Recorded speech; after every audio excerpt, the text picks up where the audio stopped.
السلام علیکم ورحمۃ اللہ وبرکاتہ۔ الحمد للہ نحمده ونستعینه ونستغفره ونؤمن به ونتوکل علیہ ونعوذ باللہ من شرور انفسنا ومن سیئات اعمالنا من يهده الله فلا مضل له ومن يضلله فلا هادي له وأشهد أن لا إله إلا الله وحده لا شريك له وأشهد أن سيدنا وسندنا وحبيبنا ونبينا ومولانا محمدا عبده ورسوله أما بعد فأعوذ بالله من الشيطان الرجيم بسم الله الرحمن الرحيم فقد قال الله تبارك وتعالى في القرآن المجيد والفرقان الحميد لقد رضي الله عن المؤمنين إذ يبايعونك تحت الشجرة فعلم ما في قلوبهم فأنزل السكينة عليهم وأثابهم فتحا قريبا ومغانم كثيرة يأخذونها وكان الله عزيزا حكيما وعدكم الله مغانم كثيرة تأخذونها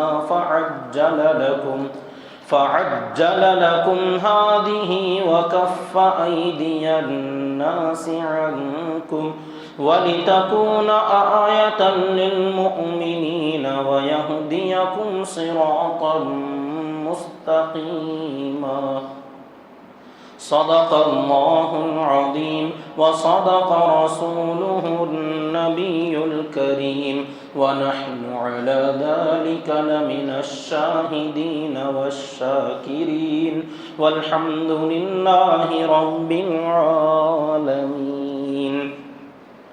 اللهم صل على محمد وعلى آل محمد كما صليت على إبراهيم وعلى آل إبراهيم إنك حميد مجيد اللهم بارك على محمد وعلى آل محمد كما باركت على إبراهيم وعلى آل إبراهيم إنك حميد مجيد۔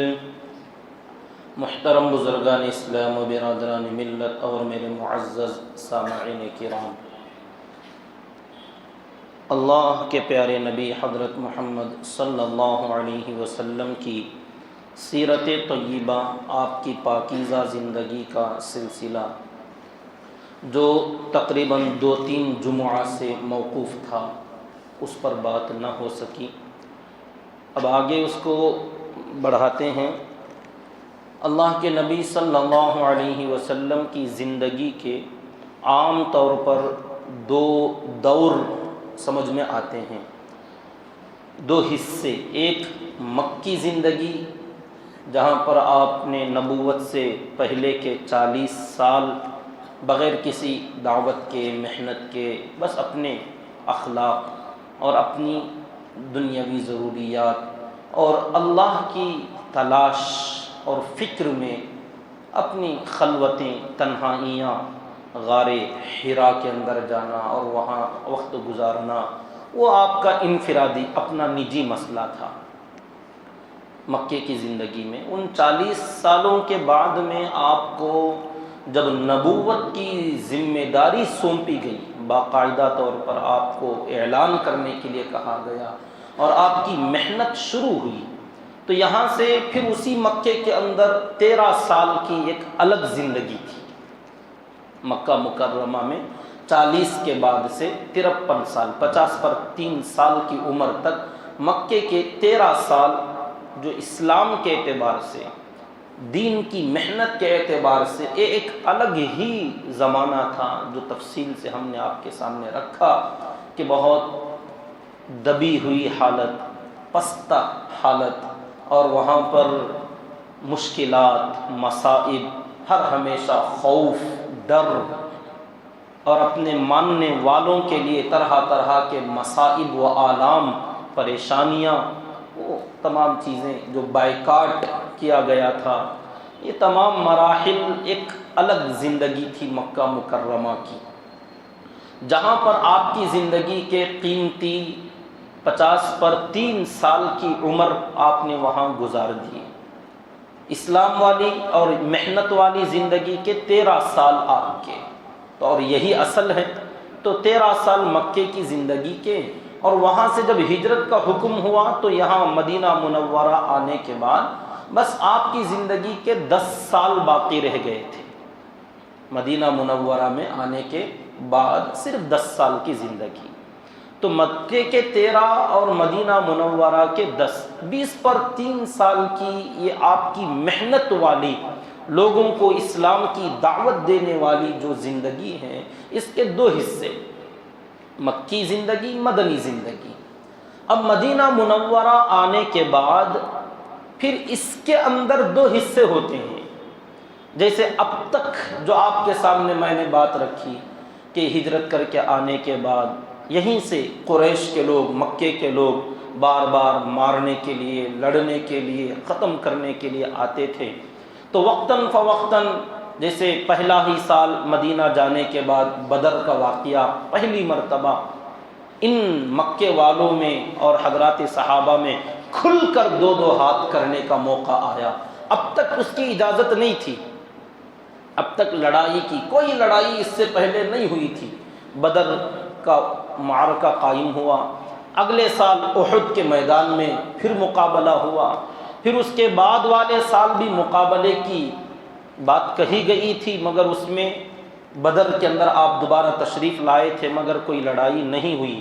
چوتھا سال وہ جو خندق کی کھدائی ہوئی تھی، 10,000 کا مجمع لے کر، تمام قبیلوں کو لے کر ایک ساتھ مدینے کو تہس نہس کرنے کی نیت سے آئے تھے، تو یہ تیسری مرتبہ بڑا مقابلہ ہوا مگر کوئی فائدہ، رزلٹ اس کا نہیں نکلا۔ تو اس کے بعد میں 6واں سال جو تھا مدینہ منورہ آنے کے 6ویں سال کے اندر، اس 6ویں سال میں آپ عمرے کی نیت سے تشریف لائے، مگر یہاں پر باقاعدہ لوگوں نے جنگ کا ماحول بنا دیا، اور جنگ شروع ہونے کے قریب تھی، عہد و پیمان ہوئے، بیعت لی گئی، وہ تمام واقعہ آپ کے سامنے آ گیا، اور بالآخر یہاں پر آپس میں صلح طے ہو گئی کہ 10 سال کے لیے اب ہم آپس میں نہیں لڑیں گے، اب آپس میں مل جل کر جو جہاں رہنا چاہے، جس کے ساتھ ملنا چاہے مل سکتا ہے، اپنے اپنے کام میں لگے رہیں۔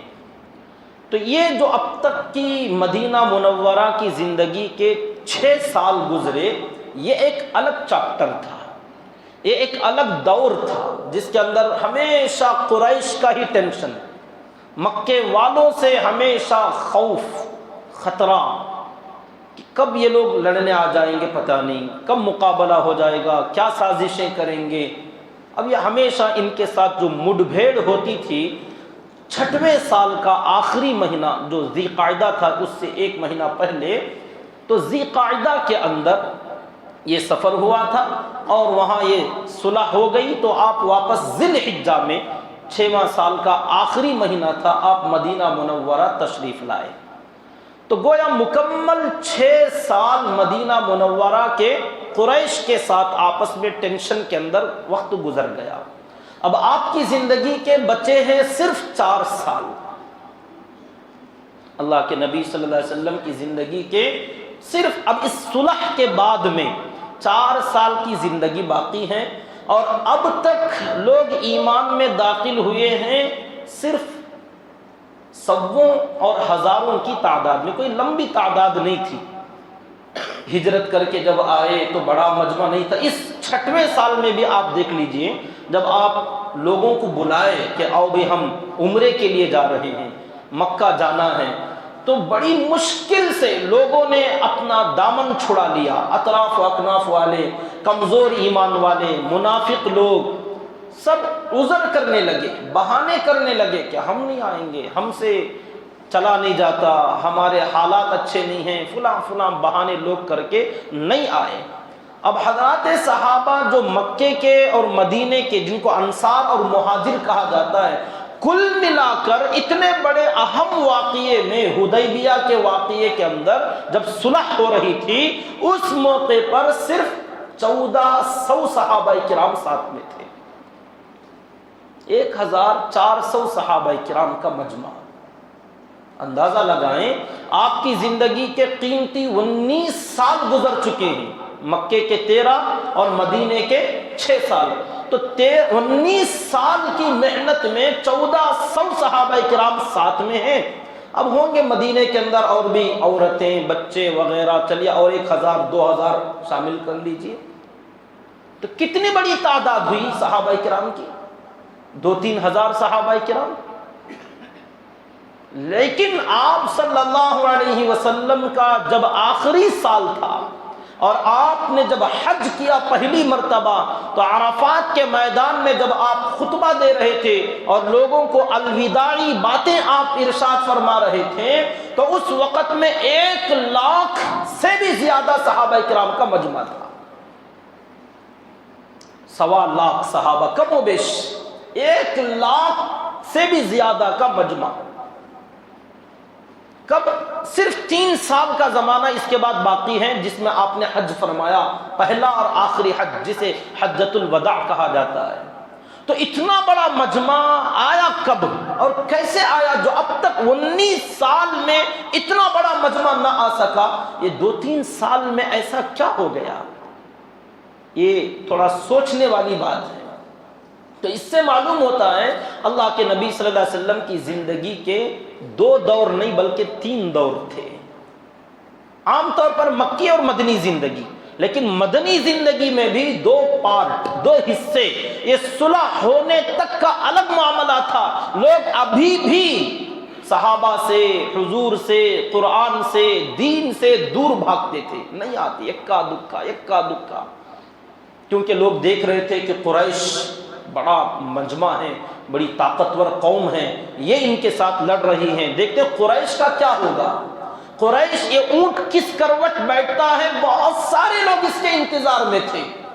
اب اللہ تعالیٰ نے یہ موقع لایا کہ یہ لوگ دب کر, حضرات صحابہ آپس میں یہ سمجھ رہے تھے کہ ہم دب کر صلح کر رہے ہیں, ہم کمزور پڑ رہے ہیں, لیکن حقیقت میں قریش دب گئے. کئی بار میں نے یہ بات بتلائی ہے, اس صلح کے اندر قریش کی ہار تھی. مکے والوں کا اپنے آپ کو سرنڈر کرنا تھا کہ ہم ہار گئے, ہم مجبور ہو گئے, اب اس کے بعد آپ کے مقابلے پر نہیں آنا چاہتے. اسی لیے انہوں نے صلح کی بات کی اور ایسے ایسے شرائط, کنڈیشنز پاس کروائے. آگے چل کر آپ کو پتا چلا کہ یہ ان کے شرائط انہی کے اوپر بھاری پڑ گئے اور ان کی کمزوری کا پتہ دیتا تھا کہ ان لوگوں نے کیسی کمزوری کا اظہار کیا. بہرحال بات یہ پہلے گزر چکی ہے. اب اس 6ویں سال میں جب آپ صلح کر کے آخری مہینہ ذی الحجہ کے اندر آپ مدینہ منورہ تشریف لائے, سورہ فتح درمیان میں نازل ہوئی, جو اللہ تعالیٰ نے اس صلح کے بعد مدینہ آنے سے پہلے راستے میں سورہ فتح نازل ہوئی, جس کے اندر اللہ نے تفصیل سے بیان فرمایا کہ اے نبی جی, ہم نے آپ کو کھلی کامیابی, کھلی فتح عطا فرما دی. اب ہم نے آپ کے لیے راستے کھول دیے, فلاں فلاں بشارتیں اللہ تعالیٰ نے سنایا. تو صحابہ حیران کہ یہ فتح ہے, یہ کامیابی ہے. ہم تو سمجھ رہے تھے ہم ڈر گئے, ہم کمزور پڑ گئے, ان کی ہر بات مان لیے, ہمارا کچھ نہیں چلا, سب ان کا مان کر آ رہے ہیں. لیکن اللہ فرماتے ہیں حقیقت میں تمہاری جیت ہے. اب کیا ہوا آگے؟ یہ جو صلح ہوئی, اللہ تعالیٰ نے ایسے راستے کھول دیے, ایسے راستے کھول دیے کہ دین اسلام کے پھیلنے کا بھی اب تک جو چھوٹی چھوٹی شکلیں تھیں، چھوٹی چھوٹی گلیاں یا راستے تھے جو پیدل چلا جاتا تھا، اب گویا یوں سمجھیے NH4 بہت بڑا ہائی وے اسلام میں آنے کا راستہ اللہ تعالیٰ نے اس صلح کے بعد کھول دیا۔ جو آگے اللہ نے فرمایا اذا جاء نصر اللہ والفتح، جب اللہ کی مدد اور کامیابی آ جائے گی، ورأیت الناس، تم لوگوں کو دیکھو گے، یدخلون فی دین اللہ افواجا، لوگ فوجیں فوجیں، جماعتیں جماعتیں، لشکر لشکر آئیں گے اور ایمان میں داخل ہو جائیں گے۔ یہی وہ فتح تھی جو صلح کے بعد اللہ تعالیٰ نے اسلام کا راستہ صاف کر دیا۔ اب اطراف و اکناف کے قبیلے والے دور دور سے جو اب تک دیکھ رہے تھے قریب آنے والے بن گئے۔ خیر اس کی تفصیل کی طرف آگے جاتے ہیں اگر زندگی باقی رہی انشاءاللہ۔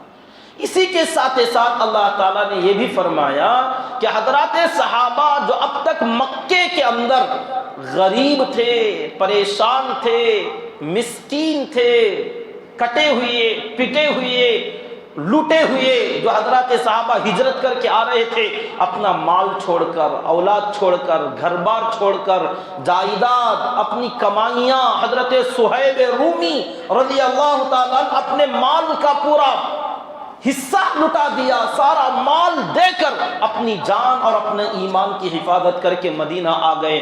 تو یہ اب تک جو حضرات صحابہ مکے میں تھے دبے ہوئے، کمزوری کی حالت میں، غربت، غلامی، پستی، اسی حالت میں ہجرت کر کے مدینہ آئے تو انصار صحابہ نے ان کی غربت پر ترس کھا کے کہ ان لوگوں کے پاس کچھ نہیں، اللہ نے ان صحابہ کو فرمایا فقیر صحابہ تھے ہجرت کرنے والے، للفقراء المہاجرین الذین اخرجوا من دیارہم، یہ صدقات کا مال ان فقیر مہاجرین کو دو جن کو اپنے گھروں سے نکال دیا گیا ہے۔ تو ان صحابہ میں عبد الرحمن ابن عوف ہیں، ابو بکر صدیق ہیں، حضرت عثمان غنی ہیں رضی اللہ تعالی عنہم، مگر اس وقت میں یہ لوگ بڑے ہی فقیرانہ حالت میں تھے کیونکہ سب چھوڑ چھاڑ کر آئے تھے نا۔ تو انصار صحابہ نے جو بھی ان کے پاس تھا، گھر ایک سے دو تھے تو حصے کر دیے، ایک اپنے مہاجر بھائی کو دے دیا، ایک اپنے لیے رکھ لیا، باغ تھے دو چار تھے تو تقسیم کر ڈالا، ایک تھا تو اس میں آدھوں آدھ بانٹ ڈالا، بزنس میں، تجارت میں ان کو شامل کر لیا، اپنے گھروں میں شامل کر لیا، اپنا سگا بھائی بنایا، ہر چیز میں پارٹنرشپ انصار صحابہ نے مہاجرین کو دے دیا۔ کیوں؟ کمزوری تھی، کچھ نہیں تھا ان کے پاس، اپنی کمائی کا حصہ آدھا آدھا نکالتے، ایک اپنے مہاجر بھائی کو، ایک اپنے لیے، ان کے بیوی بچوں کے لیے اور اپنے لیے۔ تو یہ جو غربت کا دور تھا اب تک کا مسئلہ تھا، سن 6 ہجری تک، صلح حدیبیہ تک بھی صحابہ کا یہی حال تھا۔ اکا دکا بدر میں، احد میں، خیبر میں، خندق میں، ایسے کچھ جو چھوٹے موٹے سریے ہوتے، غزوات ہوتے، ان سرایا میں، ان غزوات میں تھوڑا بہت مال غنیمت مل جاتا تھا، مگر یہ کوئی اتنا زیادہ نہیں تھا جس سے ان حضرات صحابہ کے حالات سدھر سکیں اور وہ پہلے کی زندگی پر آ سکیں اور خوشحالی پر آئیں۔ ایسے حالات ابھی تک نہیں آئے، مگر اللہ تعالیٰ نے اب سورہ فتح جب نازل فرمائی تو اس کے اندر اللہ تعالیٰ نے فرمایا، ایک تو آخرت کے اعتبار سے پہلے بشارت دی، لقد رضی اللہ عن المؤمنین، ان ایمان والوں سے، اذ یبایعونک تحت الشجرہ، اے نبی جی جب آپ کے ہاتھ پر یہ درخت کے نیچے بیعت کر رہے تھے اللہ ان سے راضی ہو گیا۔ اصل میں تو یہی چاہیے، آخرت کی نعمت، تو اللہ نے پہلے عقبہ والی، آخرت والی نعمت کا تذکرہ کیا کہ ان کی جو مقصود ہے، ان کا جو مطلوب ہے، ان کی جو اصل خواہش ہے اللہ تعالیٰ نے وہ بھی دے دیا۔ فعلم ما فی قلوبہم، ان کے دلوں میں اصل کیا ہے اللہ نے جان لیا۔ وَأَنزَلَ السَّكِينَةَ عَلَيْهِمْ، اور ان لوگوں کے اوپر اللہ تعالیٰ نے سکینہ، سکون، اطمینان قلب، جو ٹینشن تھا، جو غم تھا، جو فکر تھا، اپنی ہار کا جو ان کے لیے ایک قسم کی ذلت تھی، ان تمام چیزوں کے مقابلے میں اللہ نے ان کے اوپر سکونت نازل فرما دی، سکینہ اتارا۔ پھر آگے فرمایا یہ تو آخرت کے اعتبار سے، اور سکینہ فی الحال کے جو حالات ہیں ان حالات کے اعتبار سے اطمینان قلب ہم نے نازل فرمایا۔ اب آگے کے حالات اللہ نے فرمایا فَأَصَابَهُمْ فَتْحًا قَرِيبًا، اور ایک قریب کی ایک فتح اللہ نے ان کو عطا فرما دی، بہت قریب میں، اور ایک ہے ذرا بعد میں ملنے والی ہے بڑی فتح، تھوڑا بعد میں ہے، وہ ہے مکے کی فتح، جو کہ اپنا اصل گھر ہے، اپنا اصل وطن ہے، اپنا اصل شہر ہے، جہاں سے نکالا گیا، جہاں سے بھگایا گیا، وہ فتح ملے گی بعد میں۔ اس سے پہلے اصابہم فتحا قریبا، ایک چھوٹی اور فتح جو پریزنٹ میں ہم دے رہے ہیں وہ آپ لوگوں کو ہم نے عطا کر دی۔ پھر فرمایا یہ تو تمہاری جیت، کامیابی، سینے چوڑے ہونے والا کام۔ اچھا جو حالات تمہارے کمزور ہیں، غربت ہے، افلاس ہے، اس کا کیا ہوگا؟ فرمایا ڈرو مت، آگے راستے ہم نے کھول دیے، وَمَغَانِمَ كَثِيرًا، بہت زیادہ مغانم ہم نے تم کو دے دیے، اب خزانوں کے انبار کھلیں گے۔ اللہ تعالیٰ نے ایک دوسرا چیپٹر یہاں سے بیان فرمایا حضرات صحابہ کا اور اللہ کے نبی صلی اللہ علیہ وسلم کا، کہ اب تک تمہارے گھروں میں 3 مہینے چاند دیکھ لیا جاتا تھا، چولہا نہیں جلتا تھا، پانی اور کھجور پر گزر بسر تمہارا ہوتا تھا۔ لوگوں نے اب تک صرف اتنا ہی سنا ہے، آگے کے حالات نہیں سنائے گئے۔ اللہ تعالیٰ نے فرمایا صلح حدیبیہ کے بعد وَمَغَانِمَ كَثِيرًا، اب بہت زیادہ مال غنیمت ایسا آئے گا کہ تمہارے قدموں میں سونا بچھا رہے گا، سونے کے ڈھیر، دینار، درہم، یہ اس وقت کے دینار نہیں جو کاغذ کے ہیں، دینار پیپر میں ملتا ہے، آج کل آپ جائیں سعودی عربیہ، قطر میں، ریاض میں، ادھر ادھر جہاں ریال ملتا ہے، جہاں درہم بنتا ہے، جہاں دینار، وہ سب نوٹوں میں لکھ دیا گیا یہ درہم ہے، یہ دینار ہے، یہ ریال ہے، یہ پاؤنڈ سے پتہ نہیں کیا کیا ہے۔ اصل میں جو دینار تھا اس زمانے میں، جسے دینار کہتے ہیں، یہ سونے کا کائن تھا، سونے کے کوائن، چھوٹے چھوٹے جو سکے بنتے ہیں، روپے کے سکے، وزندار اور کھرے کھرے قیمتی ورجنل سونے کے سکوں کو دینار کہا جاتا تھا، اور چاندی کے جو سکے ہوتے تھے ان کو درہم کہتے تھے۔ درہم اور دینار، سونے اور چاندی کے سکے، اللہ کے نبی صلی اللہ علیہ وسلم کی بیویاں ازواج مطہرات کے گھروں میں درہم اور دینار، ایک دور تو وہ تھا 3 مہینے ہوتے تھے، گھر میں چولہا جلنے کا نمبر نہیں آتا تھا، کھجور اور پانی ایک آدھ کھا لے کر زندگی گزار لیا کرتے تھے۔ آگے اللہ نے فرمایا اب دور بدل رہا ہے، حالات بدل رہے ہیں، وَمَغَانِمَ كَثِيرًا، درہم و دینار کے ڈھیر لگتے تھے، اتنا آتا تھا۔ اما عائشہ رضی اللہ تعالی عنہا اپنی نوکرانی سے، اپنی خادمہ سے، اپنی باندی سے کہتی تھیں اتنا مال آیا ہے، جاؤ مدینے میں اعلان کرو، کون کون ضرورت مند ہے جلدی آؤ اور آ کے لے جاؤ۔ اعلان کرایا جاتا تھا، اور لوگ محتاج، مسکین، یتیم، غرباء مدینہ، مساکین مدینہ، فقراء مدینہ آتے تھے، اور سیر میں بھر بھر کر ڈالا جاتا تھا، اناج نہیں، راشن نہیں، سونے کے کائن، سکے، چاندی کے سکے، درہم و دینار سیر میں بھر کر جھولی میں ڈالا جاتا، پوچھا جاتا بس کہاں، بس ہاں چلو آگے، جو جتنا پوچھتا اتنا دیا جاتا تھا۔ یہ تیسرا دور تھا صحابہ کرام کا، جس کو نہ سمجھنے کی وجہ سے لوگوں نے یہ سمجھا کہ صرف غربت ہی اصل دین ہے۔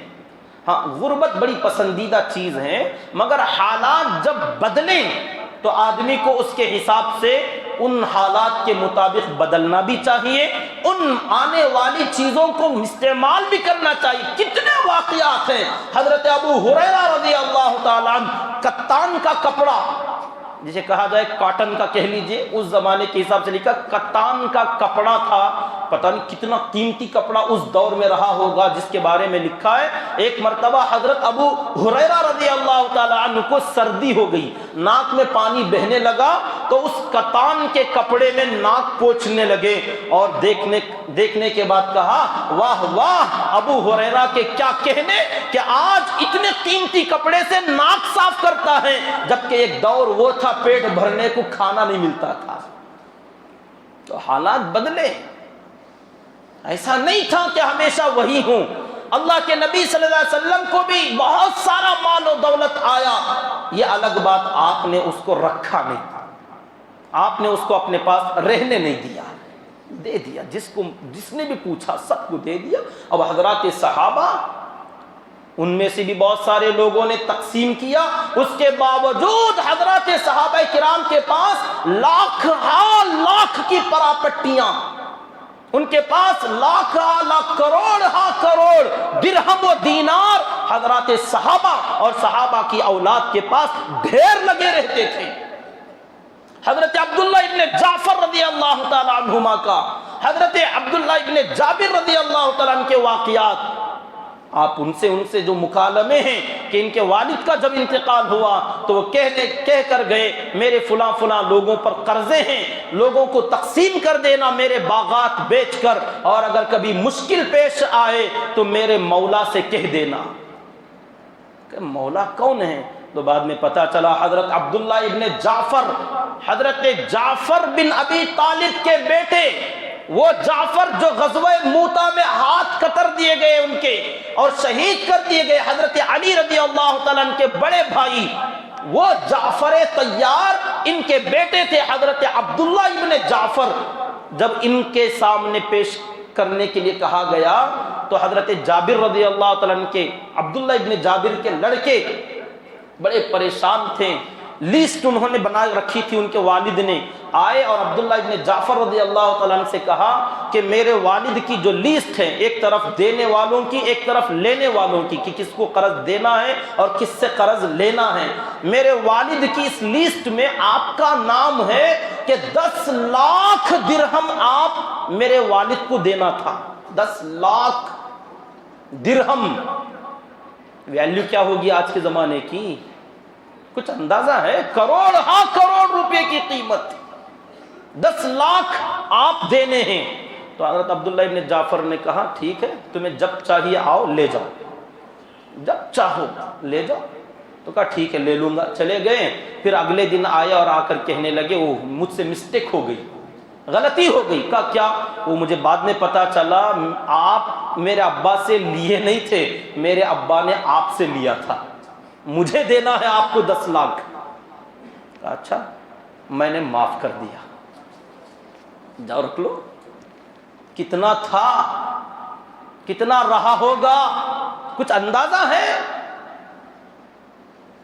آج لوگ طعنے دیتے ہیں حضرات علماء پر، اللہ والوں پر، کہ نہیں صحابہ کی زندگی، حضور کی زندگی تھی۔ اگر حالات ویسے آئیں تو آدمی کو صبر کرنا چاہیے، اور اگر حالات بدلیں تو آدمی کو شکر کرنا چاہیے۔ یہ مطلب نہیں کہ جب مال نہ ہو تو شکوے کرتے پھرے، گلا کرتے پھرے، روتے پھرے، اللہ کی ناقدری کرتے پھرے، اور جب مال آ جائے تو اتراتا پھرے، گھمنڈ کرتا پھرے، تکبر کرتا پھرے، لوگوں کو اپنے سے حقیر سمجھتا پھرے۔ فرمائے دونوں چیزیں نہیں، بیلنس کرو، کہ مال کے بغیر گزر نہیں ہوتا، اور مال زیادہ آ جائے تو آدمی کی ہلاکت بھی ہے۔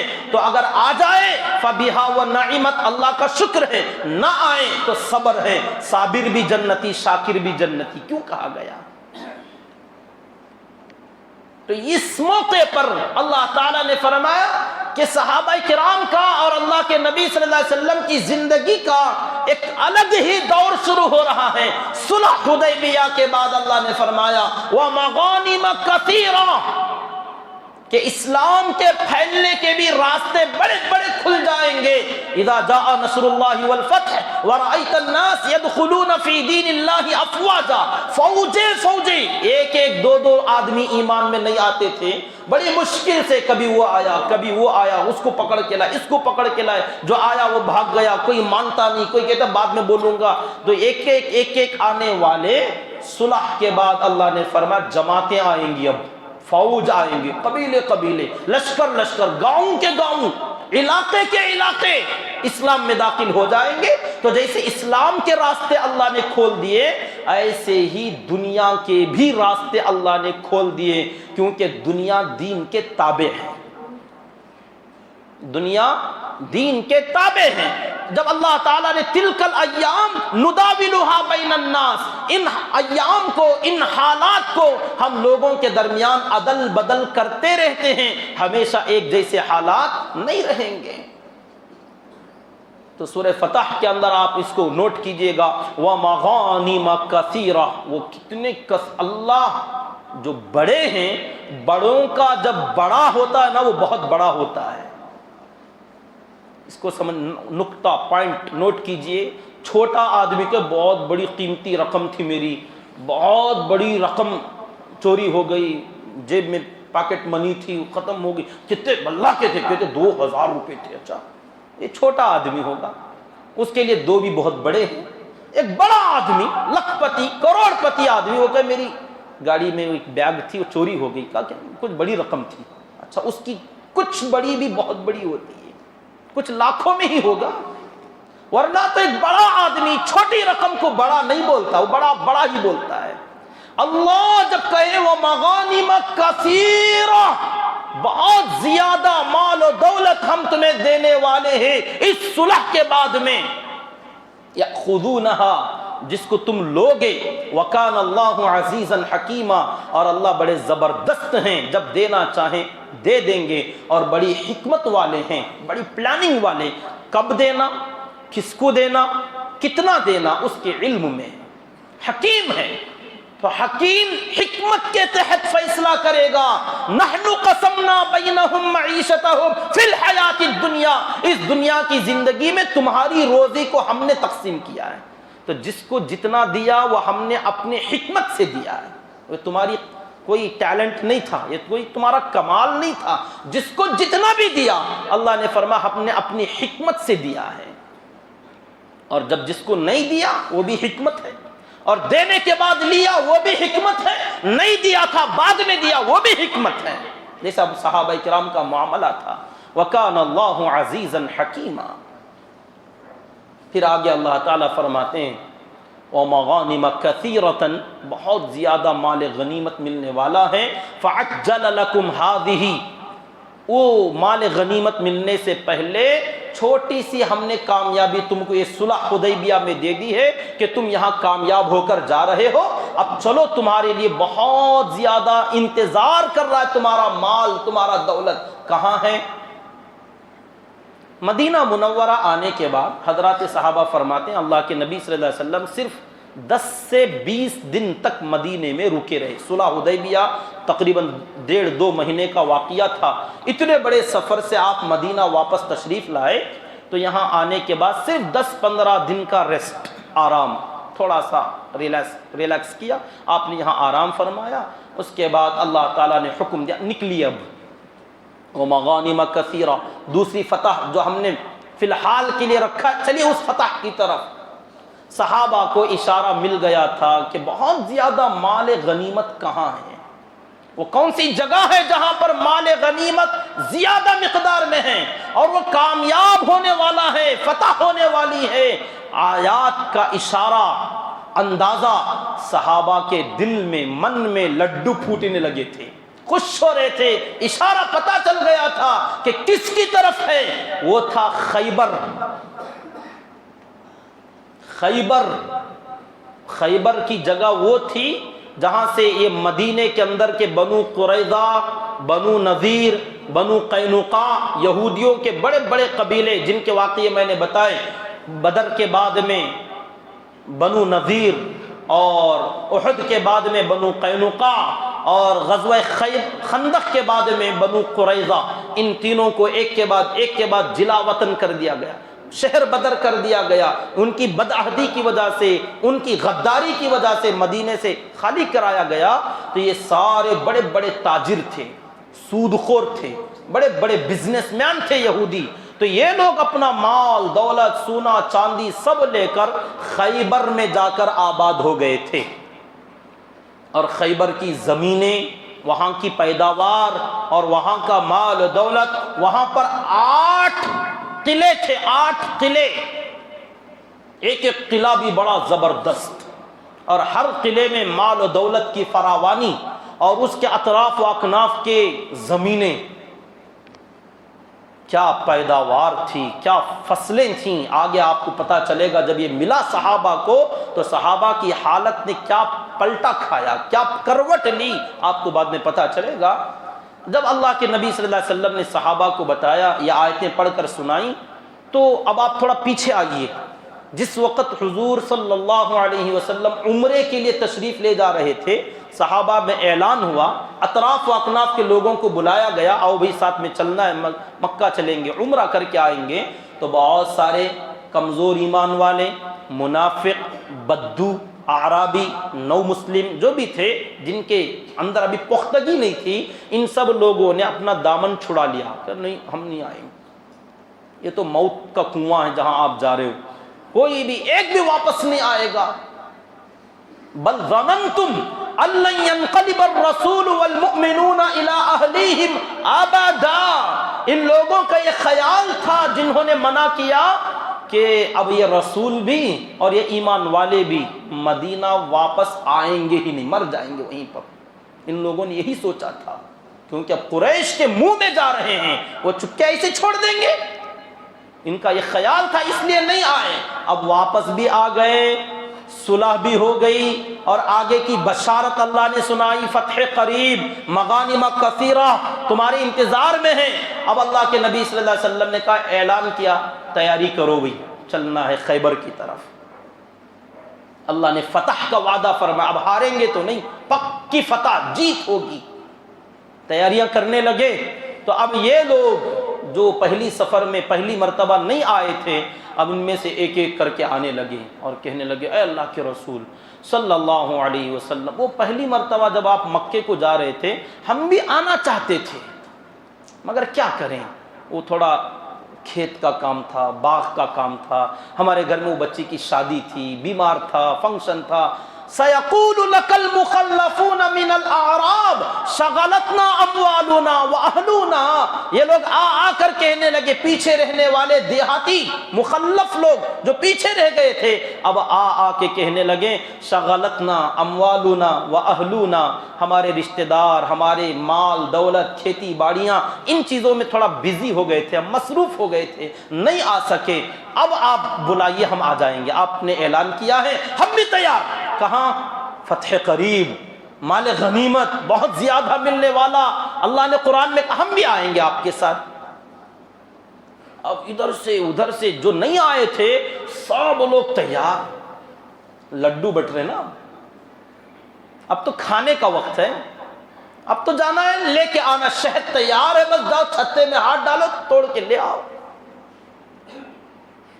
اب لوگ جب آ کے کہنے لگے تو اللہ نے فرمایا، قل للمخلفین من الاعراب، جو لوگ کھیڑے والے، یہ اعرابی، یہ دیہاتی، یہ بدو جو پیچھے رہ گئے تھے، ان لوگوں سے آپ فرما دیجئے، سوری، آپ کو چانس نہیں ملے گا، آپ نہیں آ سکتے۔ کیوں نہیں آ سکتے؟ کہ اللہ نے فرمایا ہے، جو پہلی مرتبہ حدیبیہ میں اپنی جانوں کی بازی لگانے کے لیے جو آئے تھے، اب شہد کھانے بھی وہی لوگ آئیں گے۔ یہ ان کا بدلہ ہے جو اللہ دے رہا ہے، جو اس سفر میں آئے، آج انہی کو وہاں جانے کی اجازت ہے، جو وہاں نہیں آیا، وہاں ان میں سے کوئی بھی ایسا آدمی اس سفر میں نہیں آ سکتا۔ تو فرمایا، جو 1400 لوگ میرے ساتھ میں تھے وہی نکلیں گے، اس کے علاوہ ایکسٹرا کوئی ایک بھی نہیں آئے گا۔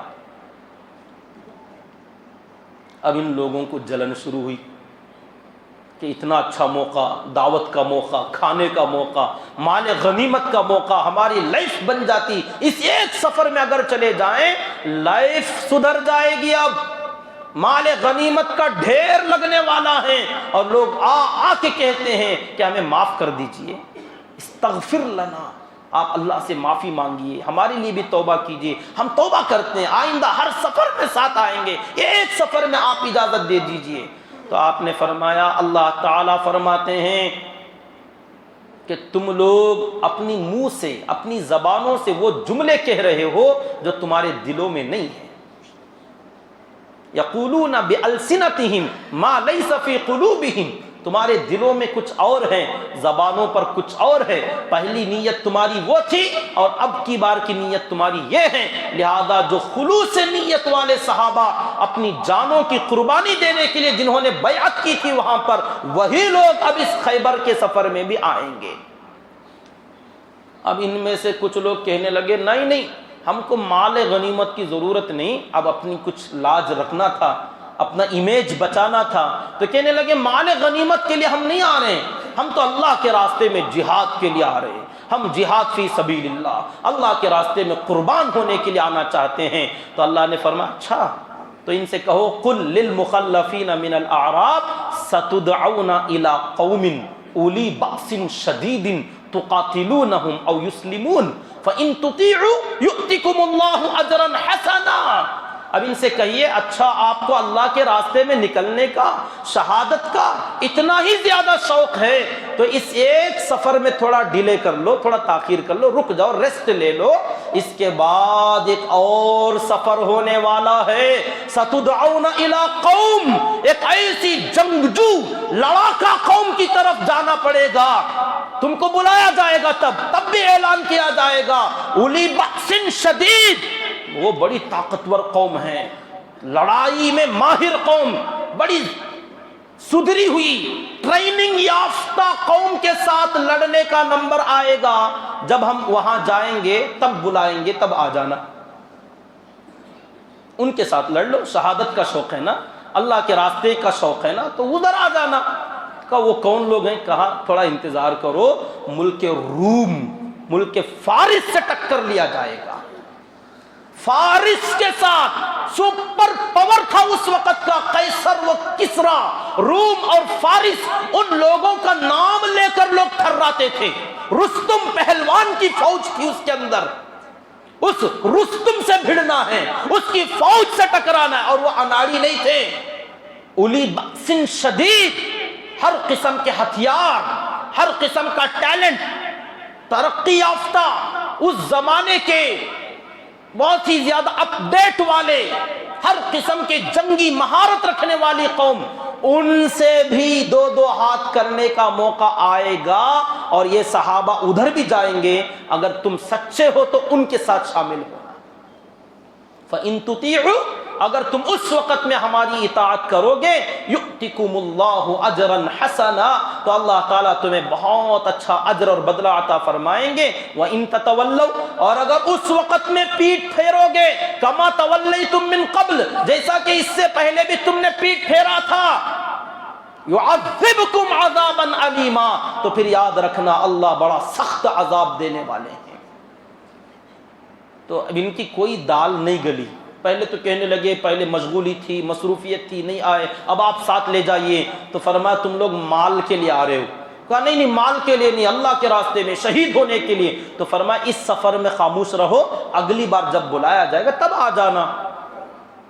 تو سمجھ میں آ گئے وہ یہ تو کسی بھی صورت پہ ہماری دال نہیں گل رہی ہے، خاموش ہو گئے، اپنا سا منہ لے کر رہ گئے، اور جاتے جاتے سب ایک دوسرے سے کہنے لگے، وہ کہتے ہیں نا چور چور گلیاں بانٹ لیے، آپس میں ایک دوسرے سے مل جل کر اب اپنی محفلیں، اپنی ٹیم بنا کر، اب جب اپنی من کی بات نہیں نکلتی تو ایسے سب لوگ ایک ہو جاتے ہیں اور کہتے ہیں دیکھو جی ہماری نیت پر بھروسہ نہیں، کیا چیز پاک نیت لے کر گئے تھے، شہید ہونے کے لیے ہم گئے، مال غنیمت نکھو بولے ہمیں، پھر بھی چھوڑے نہیں۔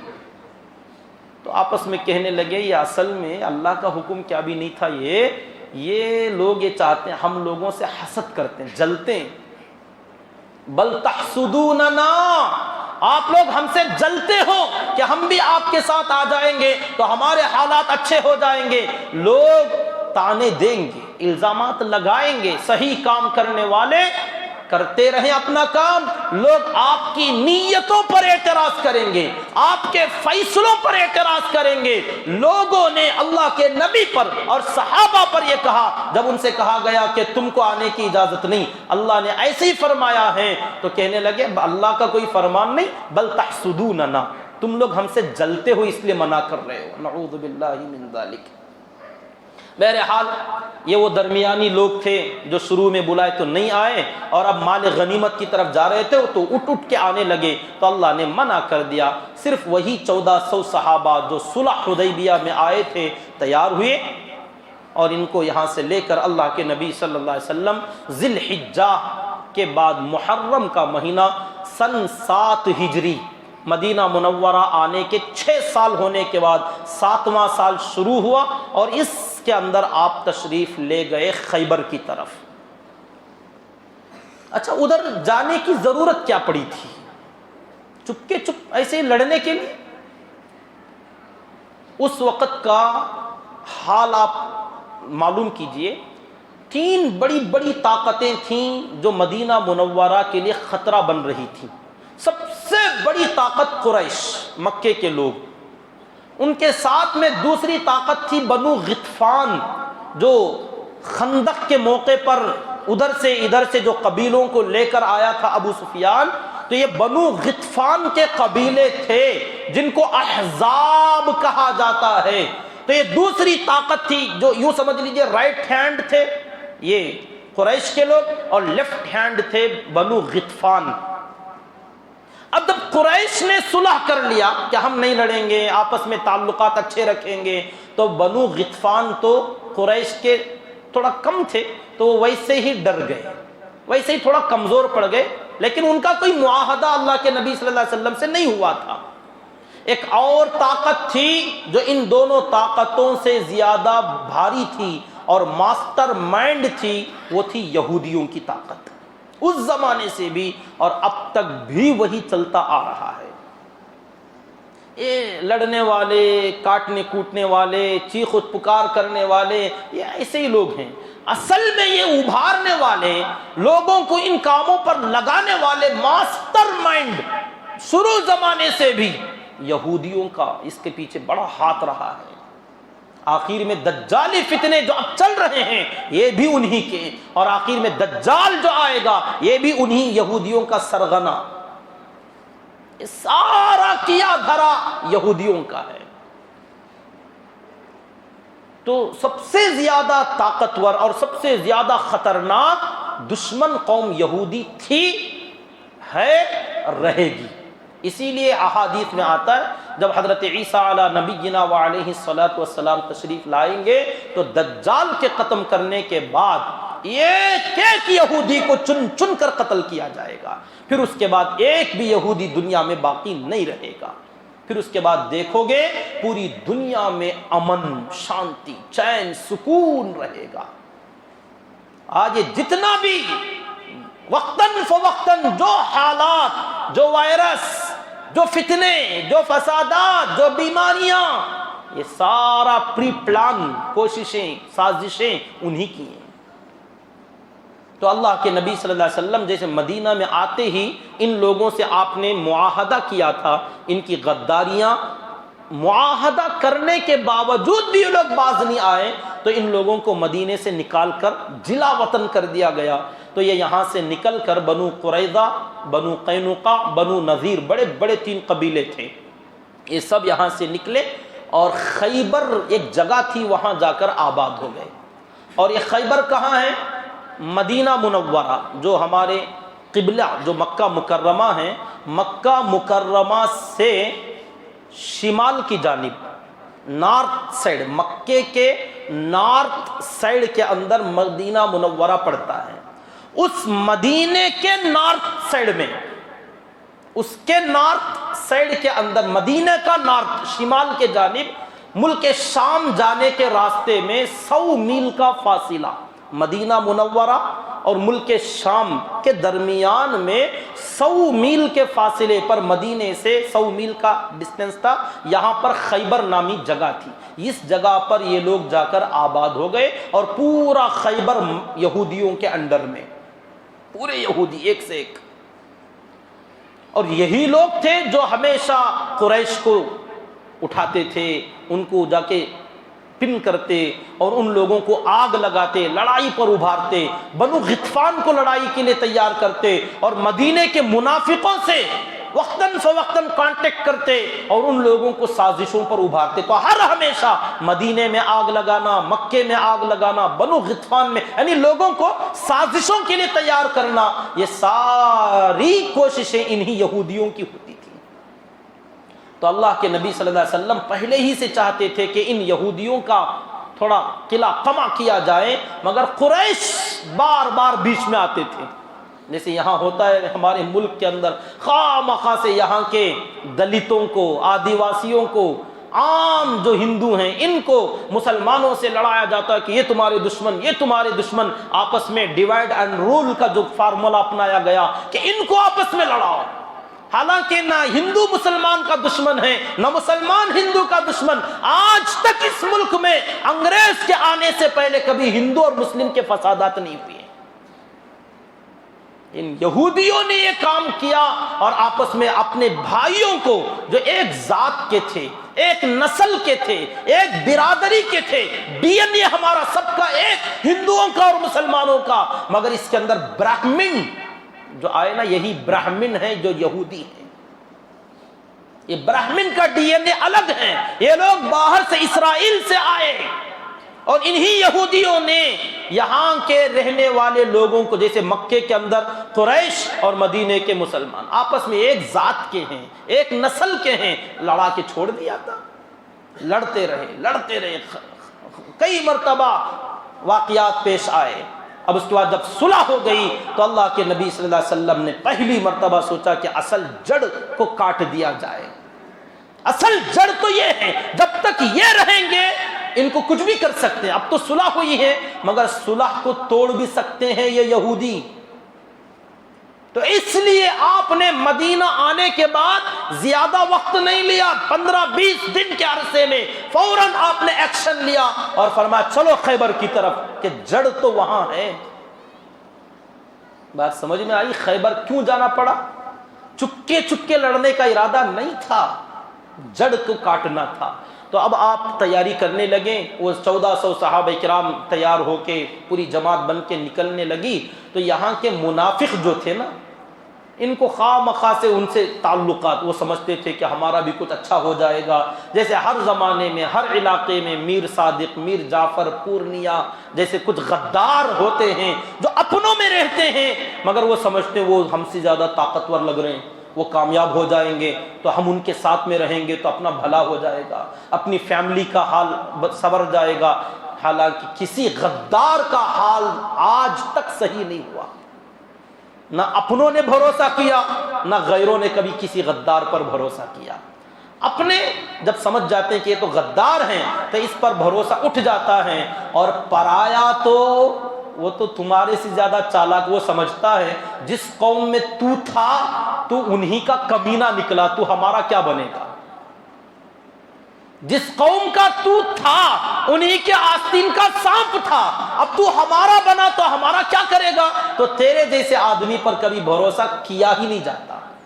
تو آپ دیکھ لیجئے، چاہے میر صادق ہو یا میر جعفر ہو یا پورنیا ہو، کسی کا بھی حال بعد میں کوئی سنورا نہیں، سدھرا نہیں. چند ہی دنوں کے بعد ان کا بھی قلعہ قمع کر دیا گیا، برباد ہو. ہر زمانے میں، ہر علاقے میں، ہر ماحول میں ایسے غدار رہے ہیں.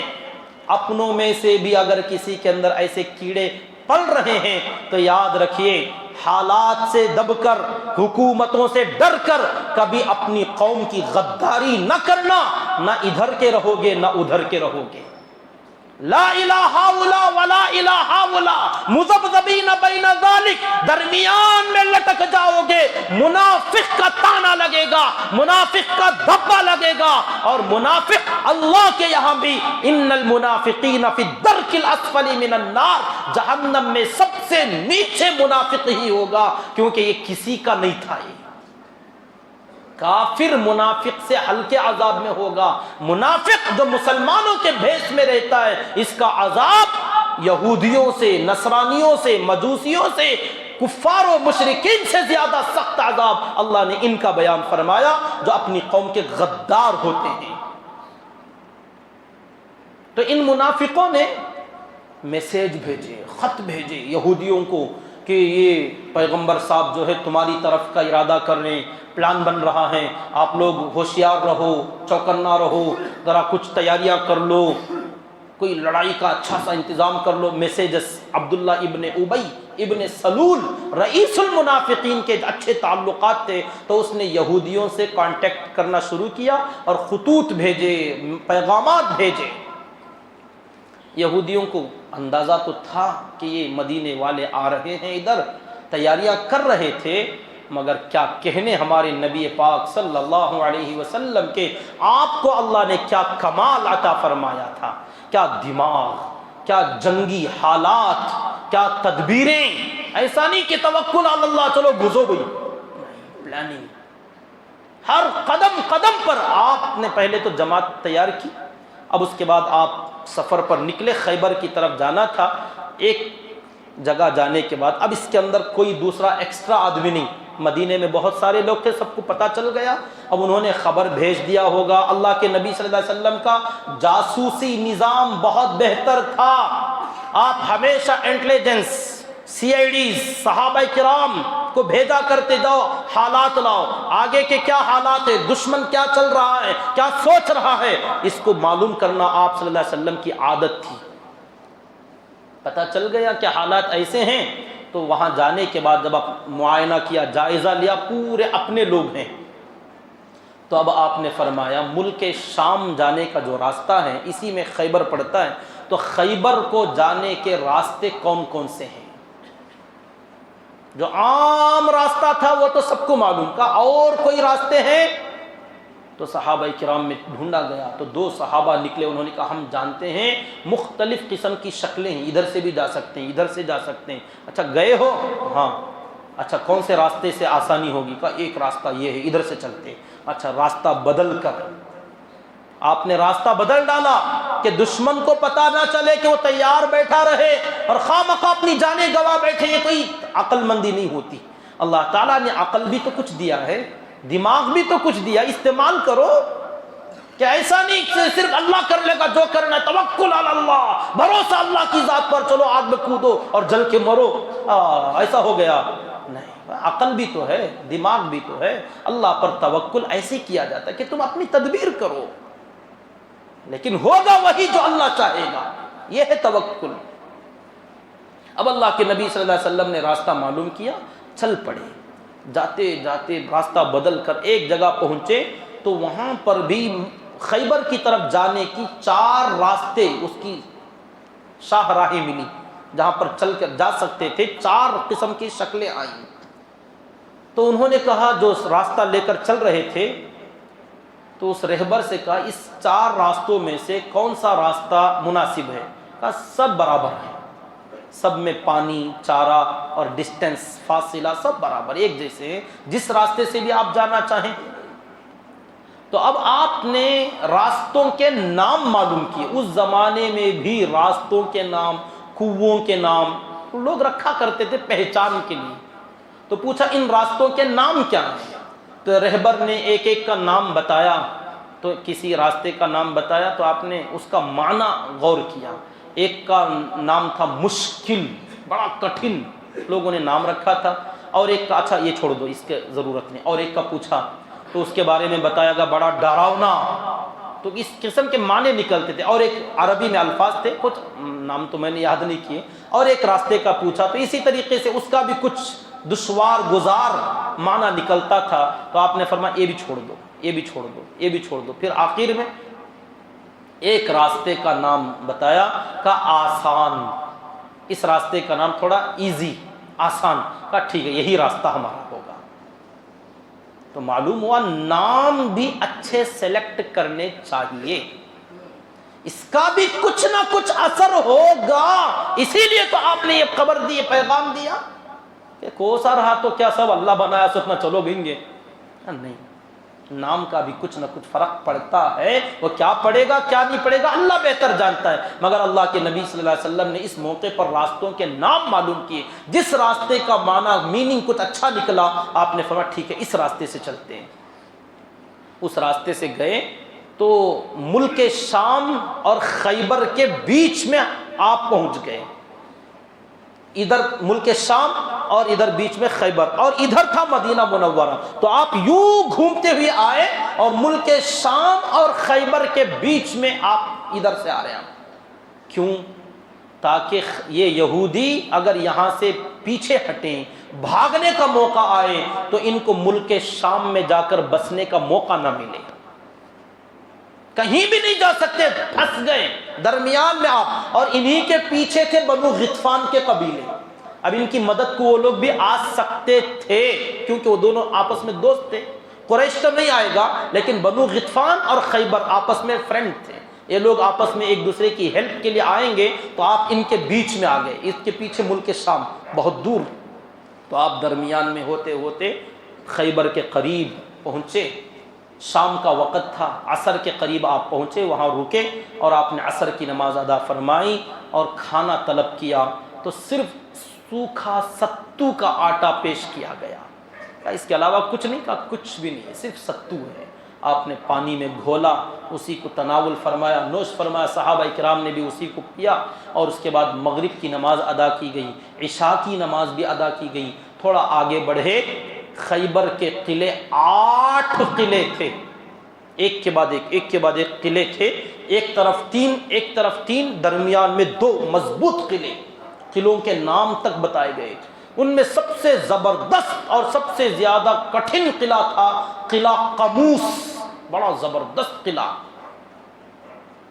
اب یہ 8 قلعوں کو فتح کرنا، اب یہ قلعہ چاروں طرف سے بند، اس کے اندر لوگ لڑنے والے اندر سے لڑیں گے، قلعہ بند ہو کر، صحابہ کھلے میدان میں۔ اب آپ وہاں پہنچے، پہلا قلعہ سامنے تھوڑی دوری پر تھا، صحابہ نے کہا رات میں ہی حملہ کر دیں، کہا نہیں، یہ ہماری عادت نہیں، ہم انتظار کریں گے، صبح ہوگی بات کریں گے، ایمان کی اور اسلام کی دعوت دیں گے، نہیں مانیں گے تو آگے کا کام کیا جائے گا۔ تو آپ نے قیام فرمایا، وہیں پر رک گئے، کھلے میدان میں آپ نے رات گزاری۔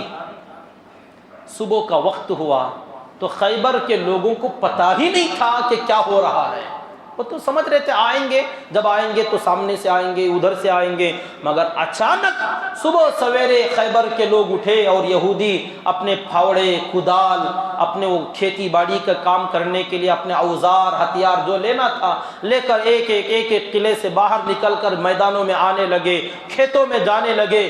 تو لوگوں نے جیسے ہی تھوڑی دور آنے کے بعد دیکھا اتنا بڑا مجمع، 1400 صحابہ، اتنی بڑی تعداد اچانک یہاں آ گئی، تو جنہوں نے بھی دیکھا اپنے پیر پیٹھ کو لگا کر ایسے بھاگے چیختے ہوئے، چلاتے ہوئے کہ خمیس خمیس، 5 طبقے، یہ مطلب تھا کہ بہت بڑا مجمع، 5 طبقے جس مجمع میں ہوں وہ بہت بڑا مجمع کہلاتا تھا، جسے کہتے ہیں مقدمہ، میمنہ، میسرہ، قلب اور صافہ، یہ میدان جنگ کے 4 پوزیشن تھے۔ ایک مقدمہ ہوگا جو فرنٹ لائن میں جا کر لڑنے والا، یہ مقدمۃ الجیش، اور اس کو گھیرنے کے لیے ایک دائیں طرف میمنہ ہوگا، بائیں طرف میسرہ جو یوں گھوم کر آئیں گے، اور سینٹر میں ہوگا قلب، یہاں مین کریم ہوگا، اپنا سردار ہوگا، جھنڈا ہوگا، یہ قلب ہوگا، اور پیچھے سے کوئی آئے تو ڈیفنس کے لیے، دفاع کے لیے، اور جہاں ضرورت پڑے وہاں کمک بھیجنے کے لیے پیچھے ایک ہوگا صافہ۔ یہ اتنی بڑی فوج جب ہوگی تو 5 حصوں میں ڈیوائڈ کیا جائے گا، تقسیم کیا جائے گا۔ تو لوگوں نے کہا 5 طبقوں والا کی فوج، 5 طبقوں والا لشکر آ گیا، یہ کہتے ہوئے لوگ خیبر کے قلعے میں بھاگنے لگے۔ تو اللہ کے نبی صلی اللہ علیہ وسلم نے بڑے عجیب جملے فرمائے، اور آخر کا آپ کا جملہ تھا فَسَاءَ صَبَاحُ الْمُنذَرِينَ، یہ ڈرے ہوئے لوگ ہیں، اور ڈرے ہوئے لوگوں کی صبح تو ایسے ہی خراب ہو جاتی ہے۔ یہ جملہ بڑی تفصیل طلب جملہ، بڑا تفصیل طلب۔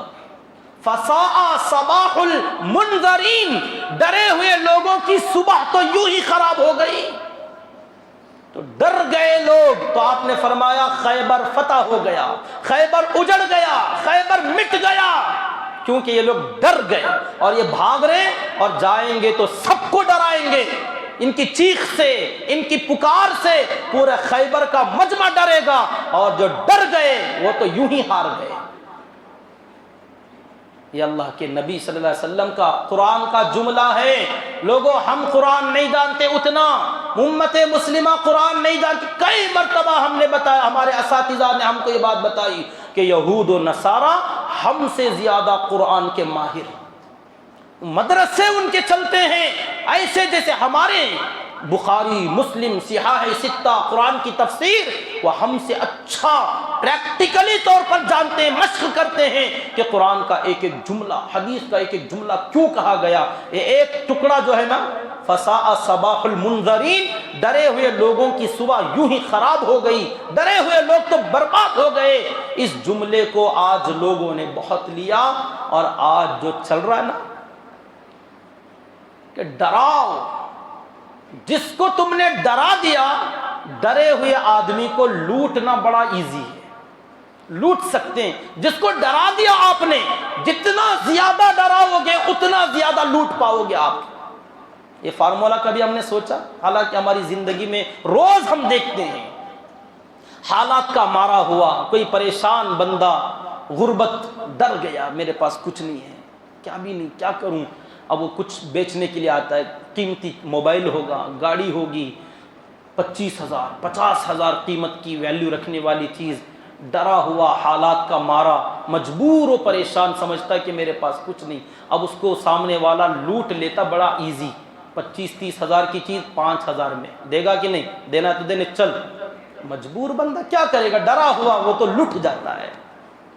ہسپتال، اوہ کیا کہنا، آپریشن، ڈیلیوری، کوئی گارنٹی نہیں بھائی، بڑی جان کو بھی خطرہ، چھوٹی جان کو بھی خطرہ۔ جلدی بولو، کیا فیصلہ لوگے؟ آپریشن کریں کہ نہیں تو دوسری جگہ چلو۔ اب ڈراؤ، اتنا ڈراؤ، اتنا ڈراؤ کہ چند منٹ کے اندر فیصلہ لینا ہے۔ ڈرا ہوا بندہ لٹنے کے لیے تیار ہو جاتا ہے، قربان ہونے کے لیے تیار۔ ٹھیک ہے، کیا بولتے ہیں کہ وہ بچا لیے تو بس، کچھ نہیں تھا، کچھ نہیں ہوتا۔ یہ ایمان کی کمی ہے ہماری۔ میں نے کئی دوستوں کو جنہوں نے مجھے ایسے مشکل حالات پہ فون کیا، اپنے بھروسے پہ میں نے کہا خدا کی ذات پر توکل کرو، کچھ نہیں ہوگا، کیونکہ یہ مشنریاں، یہ سائنس، یہ طب، یہ ڈاکٹری، یہ تمام ترقیات جس زمانے میں نہیں تھے، اس زمانے میں تو کبھی کوئی ایسا اتنا مشکل مسئلے ڈیلیوری کے آتے ہی نہیں تھے، سب کے نارمل نارمل نارمل۔ اور آج کیوں آپریشن آپریشن آپریشن؟ کیا بات ہے، کیا وجہ ہے؟ صرف ایک ہے کہ تم کو ڈرایا جاتا ہے اور تم ڈر جاتے ہو، اور ڈرنے کے بعد لٹنے کے لیے بھی تیار، بکنے کے لیے بھی تیار۔ ڈراؤ، عزتیں لوٹ لو، ہوتا ہے، عزتیں لوٹ، جان لے لو ڈرا کے۔ ایک اکیلا بندہ، مجمع، موب لنچنگ ہو رہی ہے، ڈر گیا، اب پیر پکڑتا ہے، معافی مانگتا ہے، بھائی بھائی ابا پتہ نہیں کیا کیا بول رہا ہوتا ہے، ڈرا ہوا بندہ۔ ارے شیر بن، اٹھ کھڑا ہو، کھڑ جا، مرنا تو ہے، ایک دو کو ساتھ میں لے کے مر، دیکھتے تجھے ذلت ملے گی یا عزت، اور ہو سکتا ہے تیری جان بچ جائے گی۔ مرنا تو ویسے بھی ہے، موب لنچنگ میں ڈر کے پیر پکڑ کے کیوں مرتا؟ ایک دو کو تو ساتھ میں لے جانے کی ہمت رکھ۔ ڈرا ہوا بندہ مر جاتا ہے، لٹ جاتا ہے، جان دے دیتا ہے، عزتیں گوا بیٹھ، اپنی بیوی کی عزت لٹا دیتا ہے، بہنوں کی عزت لٹا، ڈر گیا۔ ارے ہمت کر، بچے گا، بچائے گا۔ اور سب سے بڑی بات اس وقت کی بتاؤں، کورونا، ڈرایا گیا، وہی تو چل رہا ہے، ڈراؤ۔ اب اتنے مہینے تک ہم سمجھ رہے تھے کورونا چلا گیا، ختم ہو گیا، بعد میں پتا چلا یہ منالی گیا تھا، اوٹی گیا تھا، پتہ نہیں کہاں کا پکنک منانے گیا تھا، اور وہ وہاں ہنی مون منا کے بچہ لے کے آ گیا، اومیکرون۔ وہ ہم سمجھ رہے تھے مر گیا، وہ اور ایک نیا لے کے آیا ہے۔ اب پھر ڈرو، اب فل تیزی سے پھیل رہا ہے، کہاں پھیل رہا ہے ہمیں تو پتہ نہیں، لیکن پھیل رہا ہے۔ اب لوگوں کو ڈراؤ، بس کام چلاؤ، ڈراؤ جس کو جتنا ڈرا آج مسلمانوں سے خطرہ ہے، ہندوؤں کو ڈراؤ۔ اب آدمی ڈرنے کے لیے تیار ہیں تو جو بولے گا تیار کہ مسلمانوں سے ہندوؤں کو خطرہ، ہندوؤں کو خطرہ، ہندو خطرے میں، ہندو خطرے میں۔ ہم کہتے ہیں ہندو خطرے میں نہیں، اس وقت کا نیو ہندو خطنے میں ہے۔ وہ ہے نا کون، جتیندر یا تیاگی، عرف کیا ہے وہ، رضا پتہ نہیں، وسیم رضوی، ہاں رضوی، نعوذ باللہ، ملعون، کہتے ہیں ہندو خطرے میں۔ یہ نیا ہندو جو خطنے میں گم رہا ہے، خطرے میں، ڈراؤ ڈراؤ۔ اب لوگوں کو سمجھنا چاہیے مسلمانوں نے 1000 سال حکومت کی، مغلوں کا راج تھا، ہندوؤں کو کوئی خطرہ نہیں تھا، ہندو ختم نہیں ہوئے۔ اب پی ایم ان کا، سی ایم ان کا ہوم منسٹر ان کا، حکومتیں ان کی، طاقتیں ان کی، سلطنتیں ان کی، بزنس ان کا، پوری ہر چیز تمہاری، پھر بھی تم خطرے میں۔ ہاں ڈر گئے مسلمان کی وجہ سے، ہندو خطرے میں۔ اب اپنا سیاسی روٹیاں پک رہی ہیں، لوگ مزے کر رہے ہیں کہ ڈراؤ، کام چلاؤ۔ اتنی تفصیل میں آپ جائیے، ڈرانے کا یہ جو سودا ہے نا، اللہ نے قرآن میں کئی مرتبہ فرمایا وَلَا تَخَافُوهُمْ، ان سے مت ڈرو، مخلوق سے مت ڈرو، وَخَافُونِي، مجھ سے ڈرو۔ ڈرنا تو صرف مجھ سے ہے، باقی کسی مخلوق سے نہ ڈرو۔ مخلوق سے ڈراؤ گے ہر چیز ڈرائے گی، جو دکھتی ہے وہ بھی ڈراتی ہے، جو نہیں دکھتی وہ بھی ڈراتی ہے۔ بات سمجھ میں، جو نہیں دکھتی تم کو وہ بھی ڈراتی ہے ہی نہیں، جس کا وجود وہ بھی ڈراتا ہے۔ تم ڈرنے کے لیے تیار ہو تو ہر چیز ڈرائے گی۔ بندہ صرف خالق سے ڈرے، ساری مخلوق شیر سامنے آئے، کوئی ڈر کی بات نہیں۔ بہرحال اللہ کے نبی صلی اللہ علیہ وسلم نے اس موقع پر بھی یہی فرمایا، خیبر کے لوگ ڈر گئے، خیبر ختم، فتح ہو گئی ہماری، اور خیبر تباہ و برباد ہوا۔ آگے کیا ہوا انشاءاللہ اگلا جمعہ اگر زندگی باقی رہے عرض کر لیا جائے گا۔ اللہ تعالیٰ سے دعا کریں کہ اللہ رب العزت آج کے اس سبق کے اندر ہمارے لیے جو عبرت ہے، جو میسیج اور پیغام ہے، اللہ تعالیٰ اس پر ہم تمام کو عمل کرنے کی توفیق عطا فرمائے۔ آمین۔ وآخر دعوانا ان الحمد للہ رب العالمین۔